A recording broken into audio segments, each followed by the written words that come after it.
दिन है जिस दिन अपन इस दरिद्रता से मिलने के लिए पीपल के पेड़ के नीचे आए हैं। हिंदू धर्म में ये दिन पीपल के वृक्ष के लिए पूजनीय होगा। जो भी शनिवार के दिन पीपल के वृक्ष की पूजन करेगा, दूध चढ़ाएगा या मिष्ठान का भोग लगाएगा, लक्ष्मी और नारायण उसके घर में प्रवेश कर जाएगा। तो आप शंकर जी की कथा करते हो, आपको नहीं मालूम कि गणेश जी कब फ्री रहते हैं? हमने कहा गणेश जी फ्री रहने का केवल एक समय होता है, एक टाइम होता है, एक पल होता है, एक घड़ी होती है कि गणेश जी महाराज हमारे घर में आ गए। गणेश जी की सबसे पहली जो आरती हो, उस आरती के समय पर अगर धूप बत्ती जलाई जाए या गोबरी को जलाकर उसमें गूगल छोड़ी जाए और गूगल छोड़ने के बाद गणेश जी का नाम ध्रुम वर्ण कह दिया जाए तो गणेश जी को तुम्हारे घर की पूजा स्वीकार करना पड़ती है। बस वो समय हम जानते, हम तो बस उतना जानते हैं कि शिव महापुराण में लिखा और मुद्गल पुराण में लिखा, गणेश पुराण में लिखा, गणेश जी का एक नाम होता है ध्रुम वर्ण। क्या नाम है? ध्रुम वर्ण गणेश जी का एक नाम होता है। जब हम धूप जलाकर और धूप लगाने के बाद में गणेश जी की सबसे पहली आरती करने के पहले अगर हम सबसे पहली आरती गणेश जी की कर रहे हो, अपने घर में स्थापना कर रहे हो, बिठा रहे हो और तुम चाहते हो कि गणेश जी मेरे घर में आके मेरी पूजा को स्वीकार करें और जो मांगू मेरा गणेश मुझे दे 10 दिन के अंदर, तो पहला नाम लेकर पुकार लेना ध्रुम वर्ण विनायक, बैठो, बस काम हो गया। वो फ्री होकर आता, वो बैठता अलमस्तता में बैठता। वो ध्रुम वर्ण विनायक साधारण, उसका केवल नाम उच्चारण कर कर भी अगर विराजित किया जाए, वो आया स्वीकार करेगा।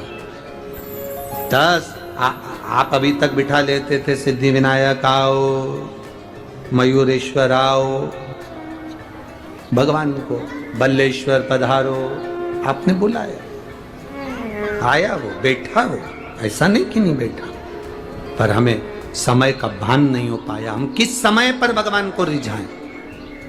परमात्मा को रिझाने का कोई समय होता है? भगवान को तो जब तुम्हारी मर्जी पड़ जाए, जब तुम्हारा दिल कर जाए, तब मेरे भगवान को रिझाने का प्रयास करो, वो तुम्हारे करीब में आकर बैठ जाएगा। जब तुम्हारा मन पड़े, जब तुम्हारी मर्जी पड़े। चतुर्थी की कथा तो आप लोग पढ़ते होंगे, जो लोग पढ़ते हैं उनको मालूम होगा। चतुर्थी की कथा में लिखा है,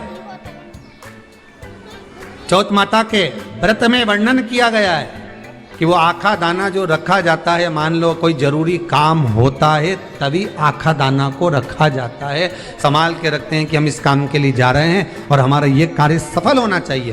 तो जिसने चतुर्थी का व्रत करा है, जिसने चंद्रदेव का पूजन करा, चतुर्थी का व्रत करा, वो गणेश जी से विनती करके वहां से 2-4 आखा दाना उठा ले और जो व्यक्ति का काम अटक रहा है अपने ही घर का, पर दूसरे कुल को नहीं देना, अपने ही कुल के अंतर्गत जो काम अटक रहा है उसकी जेब में, उसके पल्लू में उस चीज़ को रख दिया जाए। तो चतुर्थी जो अगली आती है, जैसे आप महीने की करते हो तो महीने की, और आप जैसे करते हो कि 4 अलग बड़ी बड़ी चतुर्थी करते हो तो उसके अनुसार आपका कार्य सिद्ध होता ही है। उस आखे दाने का इतना महत्व होता है क्योंकि चतुर्थी का व्रत करने वाली माता जब व्रत करती है तो स्वयं चतुर्थी की कथा में लिखा हुआ है कि पार्वती जी गणेश जी से चतुर्थी की कथा बचवाती है। चतुर्थी की कथा बाची किसने थी? स्वयं गणेश जी महाराज ने। और सुनी किसने थी?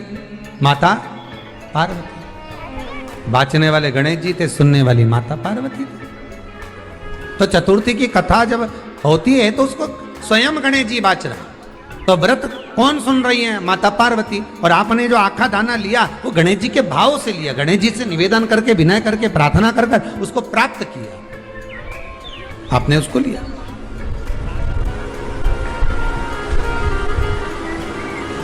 फल प्रदान कर देता, कार्य की सिद्धता देता। और एक और चीज ध्यान रखिएगा, जिसको पथरी की बीमारी हो या किडनी लीवर में कोई तकलीफ उत्पन्न हो जाती है, डायलिसिस चल रहा हो या डॉक्टर बोल रहे हो कि चेंज करना पड़ेगा, तो उसके पहले कोई सी भी 4 चतुर्थी, कोई सी भी 4 चतुर्थी, सफेद दुर्वा, जब गणेश शिव महापुराण की कथा बातचीत थी पिछले वर्ष की, शायद हमारे चैनल पर डली होगी, आप जब जाएंगे तो उसमें प्राप्त होगा। तो सफ़ेद दुर्वा, और दुर्वा का भी वर्णन करा था कि दुर्वा कहाँ से उत्पन्न हुई थी, दुबा का भी व्याख्यान वर्णन करा था कि दुबा का महत्व क्या है, इसको अमृत क्यों कहते हैं, उसका भी वर्णन करा गया था कि सारे पेड़ पौधों को काट कर पटक दो वो सूख जाते हैं, पर दुर्वा को भले काट लिया 1 साल बाद वापिस ले जाकर डाल दो और पानी के अंदर दुर्वा हरी हो जाती है, अमृत कहते हैं उसको। तो उसमें सफेद दुर्वा, जिसका किडनी लीवर का प्रॉब्लम होता हो उसको सफेद दुर्वा बालचंद्र का स्मरण कर कर 7 बार घुमाकर वो सफेद दुर्वा सुबह के समय खाली पेट थोड़ी सी दुर्वा का भाग दांतों से चबा चबा कर उसको निगल लेना चाहिए। पथरी होती है तो 15 से 20 दिन में वो बाहर निकल जाती है, किस मार्ग से निकले, यूरिन आदि के माध्यम से वो बाहर हो जाती है। और